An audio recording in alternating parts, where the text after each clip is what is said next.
मैं इकलौता सांसद हूं बीजेपी का पूरे देश में जिन्होंने इन पहलवानों के लिए इनके पक्ष में बात करी। ऐसा है, ये जो हमारी खाप हैं, ये सबसे बड़े लोकतंत्र के स्तंभ हैं। इसमें अगर आपस में जूता नहीं बांधेगा तो खाप किस नाम की। सरकारी नौकरियां जो अब हैं वो आने वाले समय में कम ही होंगी, बढ़ेंगी नहीं। किसान आंदोलन जब था उस समय बीजेपी का इकलौता सीनियर नेता था जो उनके पक्ष में खड़ा था। वो दूसरी तरफ आप भाजपा के सांसद को क्यों बुला रहे हो, ये ठीक बात नहीं है, और इस तरह की बात मैं रहे हैं, इकट्ठे पढ़े हैं गवर्नमेंट कॉलेज में, और उसके बाद जैसा आमतौर पर जीवन में होता है दिशाएं दोनों की अलग अलग हो गई।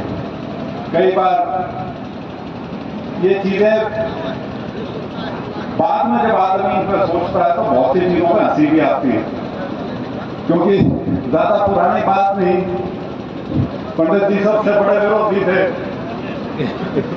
6 महीने में मन से कहने लगे बहुत गलती कर दिया। तो ये भी एक आदमी का बहुत बड़पन होता है जब आदमी मंच से और भरी सभा में जब इस तरह की बात कहे तो ऐसे व्यक्ति का और ऐसे वक्तव्य का जो सम्मान है वो सब के लिए और ज्यादा बढ़ जाता है। तो मेरे तो पिताजी की उम्र के हैं बिल्कुल, सारी बात हो रही थी 4 महीने का फर्क है कि 4 महीने बड़े हैं मेरे पिताजी से, तो मेरे तो उस नाते ये ताऊ हो गए। तो आपका आशीर्वाद बना रहे आने वाले समय में भी, इसी उम्मीद के साथ मैं आपका बहुत बहुत आभार व्यक्त करता हूं, बहुत बहुत धन्यवाद करता हूं। हमारे सतरोल खाप के प्रधान श्री रामनिवास लोहान जी तो आए हैं, पत्रकार छायाकार, आप सबका भी इस समारोह में बहुत बहुत स्वागत है और आभार भी है। बात मैं थोड़ी शुरू करना चाहूंगा कि पिछले 2-1 दिन से एक प्रचार सा चला कि ये कार्यक्रम नहीं होना चाहिए, इसमें खाप में सहमति नहीं है, इसका एक टेलीफोन की चर्चा वार्तालाप का भी चलाया गया सोशल मीडिया पे। फिर एक कोई भाई हैं जो शायद अपने आप को प्रवक्ता कहते हैं खाप के, उन्होंने एक प्रेस विज्ञप्ति भी जारी कर दी। मेरे को हमेशा ये होता है कि जो खाप जैसी जो हमारी संस्थाएं हैं, इनका यदि कोई कार्यक्रम हो, मैं हमेशा इस चीज की कोशिश में रहता हूं कि उसके अंदर कार्यक्रम में कोई ऐसी चीज नहीं होनी चाहिए जिससे लोगों में किसी भी प्रकार की खटाई आती हो, फिर मैं उससे पीछे हटना बेहतर समझता हूं। तो फिर मैं जहां से जब मुझे बात समझ में नहीं आती और जहां से मैं हमेशा सुझाव मांगता हूं, मैंने अपने पिताजी से बात करी। मैंने कहा जी न्यू है, बताओ प्रोग्राम सिरे चढ़ना चाहिए या क्या करना चाहिए। बोले ऐसा है, ये जो हमारी खाप हैं, ये सबसे बड़े लोकतंत्र के स्तंभ हैं। इसमें अगर आपस में जूता नहीं बांधेगा तो खाप किस नाम की। तो हमारा असल में हरियाणा वाला का एक खासतौर पर बोलने का लहजा ही ऐसा है कि आदमी को ये लगता है कि किसी प्रकार की अनबन है, किसी प्रकार की नाराजगी है, लेकिन होता कुछ नहीं। स्टेज पे भी देख रहा था अभी, इतना ऊंचा ऊंचा बोल रहे थे, किसी और सभा में इतना ऊंचा कोई बोलता हो तो लोग विश्वास कर लेंगे कि लड़ाई हो रही है। लेकिन ये यहाँ पे हमारे आपसी भाईचारे की बात है, और उसी नाते मैं आज आप लोगों के बीच में आया हूं। इसमें एक और विषय भी रखा गया था कि एक तरफ तो हम जो हमारी महिला खिलाड़ियां हैं उनके पक्ष में धरने पे जा रहे हैं, दूसरी तरफ आप भाजपा के सांसद को क्यों बुला रहे हो, ये ठीक बात नहीं है, और इस तरह की बात। मैं तो अपने को घुमा कर आगे बात करने की आदत नहीं, मैं भी नेता नहीं बना पूरा भी ज्यादा कोई लाग लपेट के साथ बात। ये बातें 2-3 दिन से चल रही थी, इसलिए मैं आपके साथ साझा कर रहा हूं। तो जिन लोगों को गलतफहमी है मेरे बारे में, तो मैं सिर्फ एक चीज स्पष्ट करना चाहता हूं। मैं इकलौता सांसद हूं बीजेपी का पूरे देश में जिन्होंने इन पहलवानों के लिए इनके पक्ष में बात करी। और मुझे पता है कि इस टाइप की चीजें जो हैं कई बार वो पार्टी को सुहाती नहीं, क्योंकि पार्टी का एक अपना अनुशासन होता है, सारी बात होती है। लेकिन कई बार आदमी को इन चीजों से ऊपर उठ के जब सोचना पड़ता है तो अपना जो विचार है उसको व्यक्त करना चाहिए, और वो मैंने व्यक्त किया। और ये चीज मैंने तो वैसी सी बात अपने पिताजी से सीख रखी है। अच्छी आदत है बुरी आदत है मेरे को नहीं पता, क्योंकि उनको इस चीज का नुकसान भी बहुत हुआ है, इस चीज का फायदा भी बहुत हुआ है कि परिस्थिति कोई भी हो, आप किसी भी संगठन का हिस्सा हो, लेकिन यदि विषय ऐसा है जिसमें आपके विचार की अभिव्यक्ति पूर्ण रूप से होनी चाहिए तो होनी चाहिए। और इसीलिए मैं आपके बीच में साझा कर रहा हूं। आपको पता भी है किसान आंदोलन जब था उस समय बीजेपी का इकलौता सीनियर नेता था, उनके पक्ष में खड़ा था। वो स्टेज पे इतने सरल मीडिया बात एक मैरी थी, लेकिन अदरवाइज जब आंदोलन को करीब 20 दिन हुए थे तभी से उन्होंने मन बना लिया था कि मेरा तो जो समर्थन है मैं इनका पक्षधर हूं। तो इस तरह की चीज जो है उसमें हर चीज को राजनीति या पार्टी से नहीं जोड़ना चाहिए। यह हमारी एक आदत बन चुकी है कि हर चीज को पार्टी से जोड़ दें। कई बार पार्टी से हटके व्यक्ति को भी देख लेना चाहिए, तो व्यक्ति का अपना जो वक्तव्य है वो क्या है, उसका अपना विचार क्या है। तो ये चीजें मैं आपसे साझा करना चाहता था। बहुत अभी मेरे से पहले भी यहाँ किसी ने कहा कि ये बड़े अचरज की बात है कि इतनी बड़ी खाद और आज तक कोई चबूतरा नहीं बना रखा है। मैंने पूछी भी नहीं, आज मैं बैठा था, मैंने कहा और कहीं चतुर्वर्ण खाद का चबूतरा बना ही नहीं है कि तो बोले दादा जी पहली को बढ़ने लग जाए। मैंने कहा तो बहुत छोटी छोटी खाद हो, वो भी चबूतरा जब आता तो सबसे पहला काम यही करती है कि ये बनाती है।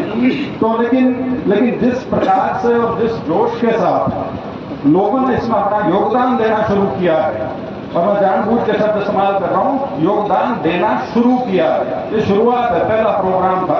और ऑलरेडी बता रहे हैं मेरे को कि करीब 1.5 करोड़ के आसपास की राशि जो है वो या तो लोग अनाउंस कर चुके हैं या जिसमें उन्होंने अपना आश्वासन दिया है कि हम देंगे।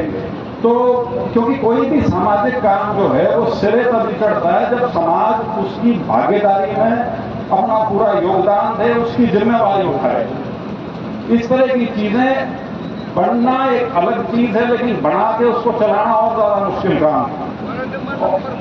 और मेरे को बिल्कुल विश्वास है जी नंबर 1 बनेगा, क्योंकि जिस प्रकार से लोगों ने सामने आके अपना योगदान दिया और जिस प्रकार गौतम जी ने कईयों से धक्के से भी करवा लिया और वो मान के दे भी गए, तो ये एक बहुत बड़ी बात है कि इतनी संख्या में लोग अपनी कमाई का हिस्सा एक सामाजिक काम में जब डालते हैं तो अंग्रेजी में शब्द है ओनरशिप, मतलब आप उसको अपना लेते हो उस चीज को। और जिस चीज को अपना लो चाहे उसके अंदर 5 पैसे ला रखे हो, लेकिन आदमी को ये होता है कि भाई इसमें मेरा भी योगदान। मैं आपको छोटा सा उदाहरण दूंगा। मेरे पिताजी ने जब मंत्री थे तो ये फैसला लिया कि उचाना में कॉलेज बनाना है, तो मंत्री थे, पैसे तो उगा सके थे, इधर उधर से मांग सकते थे लोगों से, लेकिन पहली शुरुआत जो करी थी वो ये करी थी कि जितने भी गांव गवांड में जितने भी थे सारी पंचायतों से उन्होंने पैसे लिए थे, ताकि हर गांव को ये लगे कि ये जो कॉलेज बनने लग रहा है इसमें हमारी हिस्सेदारी है, हमारी भागीदारी है, ये किसी एक की या किसी एक संस्था की बकौती नहीं। और इसी तरह से जिस जोश के साथ आज आप लोगों ने यहाँ पे अपना भागीदारी उसमें की है, आपका बहुत बहुत आभार। और मैं खास तौर पे आभार व्यक्त करना चाहूंगा पंचायत का, माजरा का, जिन्होंने इतनी मौके की जमीन जो है इस कबूतरे को बढ़ाने के लिए दी है, क्योंकि वाकई दोनों तरफ से सड़क जाना और बिल्कुल कोने के ऊपर 1.25 किले जमीन किसी संस्था के लिए देना एक अपने आप में बहुत बड़प्पन की बात है जो पंचायत ने यहाँ दिखाया है। और एक चीज मैं जरूर कहूंगा कि खाद की जो मीटिंग वगैरह है वो तो हुआ ही करेंगे। आप आपके नाते समाज के जो गहन विषय हैं उनके ऊपर विचार करेंगे, उनके ऊपर शायद कुछ फैसले भी लेंगे।